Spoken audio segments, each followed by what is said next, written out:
semuanya, sebelumnya Assalamualaikum warahmatullahi wabarakatuh. Perkenalkan, aku Helena Aprila Putri Ali. Di video kali ini aku akan membahas tentang jaminan hipotek. Kalian tahu gak sih jaminan hipotek itu apa? Yuk simak baik-baik penjelasan dari aku. Nah, menurut pasal 1162 KUH Perdata, hipotek itu adalah suatu hal kebendaan atas benda-benda tidak bergerak untuk mengambil penggantian bagi pelunasan suatu perikatan. Nah, di sini yang dimaksud benda tidak bergerak itu adalah benda-benda yang tidak bisa dipindahkan secara fisik, seperti tanah, bangunan, kapal, dan pesawat terbang yang bervolume minimal 20 meter kubik. Tapi sejak diberlakukan UUD nomor 4 tahun 1996 tentang hak tanggungan, tanah tidak lagi menjadi benda yang dibebani hipotek. Karena dalam UUD ini mengatur bahwa tanah dengan hak-hak yang melekat pada tanah seperti hak guna bangunan, hak sewa usaha hanya bisa dibebani hak tanggungan. Karena ada peraturan baru yang mengubah peraturan lama. Nah, karena hal ini dalam sistem hukum terdapat asas yang berbunyi lex posterior derogat legi priori, yang artinya aturan yang datang kemudian mengalahkan aturan yang diberlakukan lebih lama.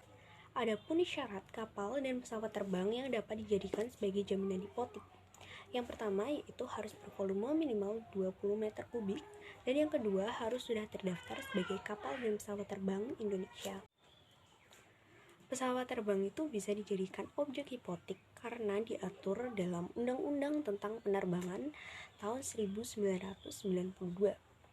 Kemudian undang-undang ini itu diperbarui dengan undang-undang baru tahun 2009 yang sayangnya tidak mengatur tentang kebolehan pesawat terbang sebagai jaminan hipotek.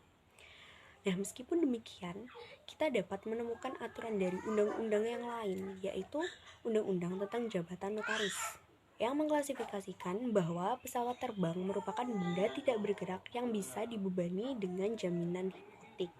Nah, sekarang aku akan bahas tentang sifat jaminan hipotek. Yang pertama itu perjanjian aksesoris. Perjanjian aksesoris ini adalah perjanjian ikutan dari perjanjian pokok. Dan yang kedua yaitu droit de suite. Droit de suite ini yaitu sifatnya melekat kemanapun benda itu bergerak. Misalnya, jika kapal itu sudah didaftarkan sebagai jaminan hipotek, maka ketika beralih tangan atau beralih kepemilikan, maka itu tidak akan menghilangkan hipoteknya. Dan yang ketiga yaitu droit de préférence. Droit de préférence ini yaitu kreditur berhak mendapatkan pelunasan terlebih dahulu dari kreditur yang lain. Dalam konteks debitur wan prestasi. Nah, setelah sifat dari jaminan hipotek, kita akan bahas tentang asas hipotek. Yang pertama yaitu asas publisitas atau asas pengumuman. Asas ini mengharuskan bahwa hipotek itu harus didaftarkan. Nah, jika kapal itu pendaftarannya ada di pelabuhan, tepatnya di kantor stasiun bandar, dan untuk pesawat terbang dan helikopter itu didaftarkan di kantor perhubungan. Nah, asas yang kedua yaitu asas spesialitas atau khusus. Hipotek hanya dapat dilaksanakan atas benda-benda tertentu yang ditunjuk secara khusus. Misalkan seperti kapal, pesawat terbang, dan helikopter. Nah, yang ketiga yaitu asas tidak dapat dibagi-bagi.